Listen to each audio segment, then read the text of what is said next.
Milliy sport turlarini rivojlantirish, ularni xalqaro miqyosda targ'ib etish maqsadida mamlakatimizda turli nufuzli musobaqalar o'tkazilmoqda. Ana shunday tadbirlardan biri Buxoro viloyatida tashkil etilgan uloq ko'pkari bo'yicha 5-xalqaro turnir bo'ldi. Bir nechta davlatlar jamoalari ishtirok etgan mazkur musobaqa qizg'in va murosasiz bahslarga boy tarzda o'tdi. Buxoroda tashkil etilgan 5-xalqaro uloq ko'pkari turniri musobaqasida O'zbekiston, Qozog'iston, Qirg'iziston, Xitoy va Rossiya davlatlaridan tashrif buyurgan jamoalar ishtirok etib, o'zaro kuch sinashdilar. Uloq ko'pkaridan xalqarалық turnir o'tib жатыр, o'ta jo'g'ori dengayda o'tib жатыр.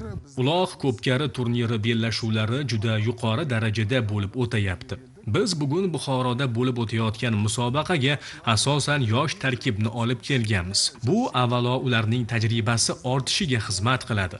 Qizg'in va murosasiz kurashlarga boy o'tgan turnir jarayonlarini bevosita 1,5 mingdan ziyod yoshlar va ot sport ishqibozlari tomosha maydonidan to'g'ridan-to'g'ri kuzatib borishdi. Auditoriyaning kattagina qismi esa xorijlik mehmonlar hissasiga to'g'ri keldi. Aqlli sport turi, jamoaviy sport turlari ichida bu ko'rganlarimiz ham bizga juda yoqdi. Bir bor ko'rib bu sport turining muxlisiga aylandim.